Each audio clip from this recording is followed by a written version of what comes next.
ఉంగరం కావాలా? నా లైఫ్ వీడియో చెప్పాలా? నేను నీకు వైఫ్ కైఫ్ నైఫ్ తీమే వీడియో తీసి నేను మాట్లాడాలి. మాట్లాడు. వీడియో చూడదు, నన్ను చూడు. Love you. Love you two. నేను ఇంక లైఫ్ లేకపోతే ఇప్పుడు సోరితో అంతా మాట్లాడదు పొద్దున టీ చెప్పిన తాగేసుకొని చేస్తాను. వీడియో ఎందుకు? కళ్ళు మూసుకో, అలానే మూసుకోనండు. కొత్తమేనా?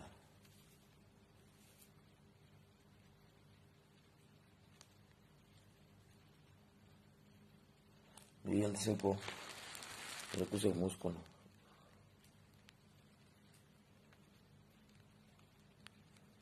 ఏమది? Love you. ఏంది?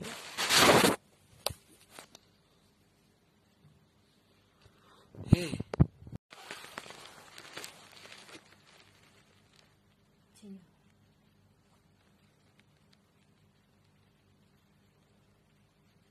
ఉంగరం కావాలా?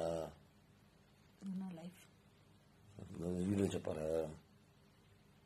నేను నీకు వైఫ్ కైఫ్ నైఫ్ తీమే వీడియో తీసి నేను మాట్లాడాలి. మాట్లాడు.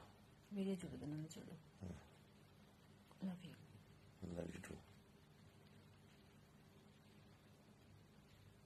నేను ఇంక లైఫ్ లేకపోతే ఇప్పుడు సోరితో అంతా మాట్లాడదు పొద్దున టీ చెప్పిన తాగేసుకొని చేస్తాను. వీడియో ఎందుకు? కళ్ళు మూసుకో, అలానే మూసుకోనండు. కొత్తమేనా?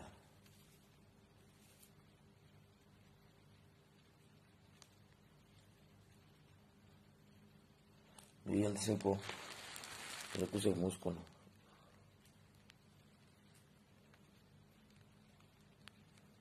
ఏమది? Love you. ఏంది? కిరణ్ రాయల్కి ఉన్న గొడవ ఏంటి, కారణం ఏంటి, వివరాలు చెప్పండి. ఒక వీడియో పంపించడం జరిగింది. దాని కింద కిరణ్ ఒక వీడియో పెట్టాడు. ఫస్ట్ నేను దాని గురించి చెప్పాలనుకుంటున్నాను. ఒక 1 year బ్యాక్స్, ఇది 2023లో జరిగింది. నేను హాస్పిటల్లో ఈరోజు ఎలా ఉన్నానో అలానే ఉన్నాగా అతని మీద ఎక్కడ ఇష్యూ అవుతుందో అని చెప్పి అక్కడికి వచ్చి మా చిన్న అబ్బాయిని బెదిరించి కాళ్ళు పట్టుకొని నా పొలిటికల్ లైఫ్ ఇది స్పాయిల్ అవుతుంది, నాకు ఇన్ని సంవత్సరాలు నా గోల్ స్పాయిల్ అవుతుంది, ఇప్పుడు మీరు ఇలా చేశారంటే అని చెప్పి ఒప్పించి నాకు అప్పుడు ఇమీడియట్గా 5 lakhs ఇస్తానని చెప్పి మొత్తం 30 lakhsకి ఇస్తానని చెప్పి ఒప్పందం చేశారు సార్. దానికి నేను 1% కూడా ఒప్పుకోలేదు. ఎందుకంటే నేను ఇచ్చిన డబ్బులు 1,20,00,000. అది కాకుండా నా నగలు 25 సవర్లు సార్ మొత్తం. దీనికి నేను ఒప్పుకోలేదు. ఆ రోజు కూడా నా పిల్లలు వద్దమ్మా, ఇప్పటికి పోయిన పరువు చాలు, వద్దు ఇక్కడికి ఆపేసే అన్నారు. కానీ ఆ తర్వాత కూడా అతను మమ్మల్ని బెదిరించడం కానివ్వండి, ఇవి ఏవీ తగ్గించలేదు. ఈవెన్ నా బిడ్డకి బాగాలేకుండా హాస్పిటల్లో ఉండి సర్జరీ అని కాల్ చేసినప్పుడు కూడా అతను ఎన్ని మాటలు అన్నాడంటే, ఆ వెంకటేశ్వర స్వామి ఉన్నాడు, నువ్వు చేసిన దానికి నీకు తగిన శిక్ష వేశాడు, ఇంతకింతకి నీ బిడ్డలు నువ్వు నాశనం అయిపోతావు అన్నాడు. ప్రతి ఒక్కటి ఇలానే అతను మాట్లాడడం, అతని వ్యవహారం.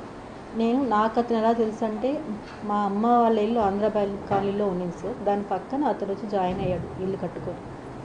నాకు అప్పటి నుంచి తెలుసు అతను. 2013 నుంచి తెలుసు. 2013 to 2016 మార్చి వరకు అతనికి నేను ఇచ్చిన డబ్బులు 25 లక్షలు. ఈ 25 లక్షలు నేను ఇచ్చాను అని చెప్పి మా ఆయనకి తెలుసు, మా అత్తమామలకు తెలుసు, అందరికీ తెలిసి గొడవలు అయ్యాయి, చాలా ఇష్యూస్ అయ్యాయి. అయినా అతను ఇస్తానని చెప్పి ఇవ్వకుండా చేసేశాడు. ఆ తర్వాత మా ఆయన ఎప్పుడైతే చనిపోయారో ఆ తర్వాత నేను పిల్లలు తిరుపతికి షిఫ్ట్ అవ్వాల్సి వచ్చింది.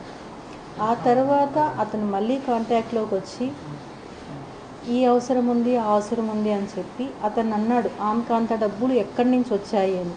దానికి ప్రతి ఒక్కదానికి నా దగ్గర ప్రూఫ్ ఉంది సార్. ఎందుకంటే 1 ఎకరా భూమిని నేను వెంచర్ వేపించి సేల్ చేయించాను.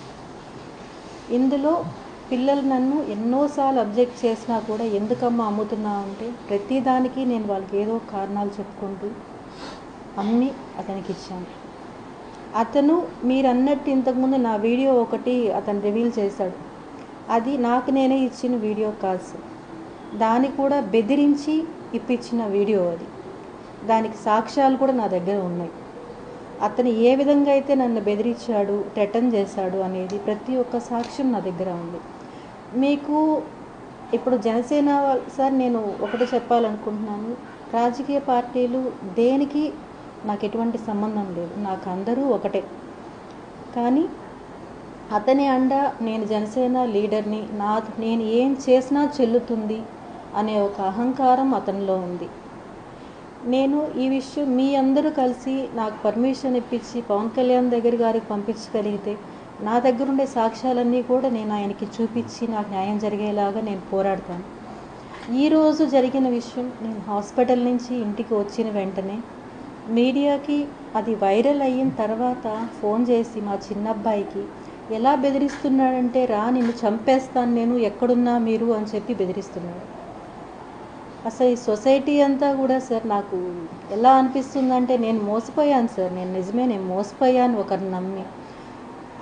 అలాంటి సిచ్యువేషన్ నుండి నా లైఫ్ నేను బతుక్కుంటున్నా కూడా అతని ఏదో ఒక విషయంలో నన్ను ఇబ్బంది పెడుతూనే ఉన్నాడు సార్. ఇంకా ఒక చిన్న ఎగ్జాంపుల్ ఉదాహరణ అతని మాటలు వినిపించాలంటే నేను తప్పకుండా వినిపిస్తాను సార్ అతని మాటలు.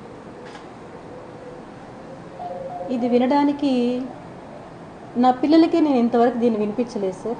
ఎందుకంటే ఒక తల్లిని ఇంకొక అతను మాట్లాడితే ఏ పిల్లలు భరించలేరు. ఈరోజు అవసరం కాబట్టి నేను వినిపించాల్సి వస్తుంది సార్. అతను నా ఆఫీస్కి వచ్చి నన్ను ఎలా బెదిరించాడు అంటే, ఇది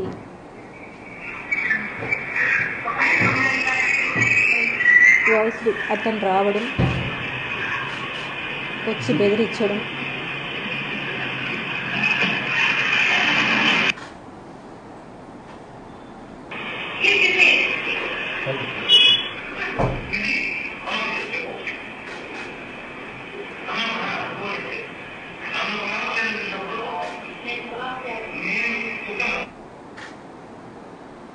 ఇలా ఒకటి కాదు సార్. ఇన్ని చేసినా కానీ నేను ఇన్ని ఇయర్స్ నేను కామ్గానే ఉన్నాను సార్. నేను ఈరోజు నా సిచ్యువేషన్ ఏమంటే, అతనికి నేను డబ్బులు ఇచ్చి నా పిల్లల భవిష్యత్తు నేను ఏమీ చేయలేకపోతున్నాను వాళ్ళకి. నేను నా డబ్బులు నాకు కావాలని పోరాటం చేస్తుంటే అతను బెదిరిస్తున్నాడు.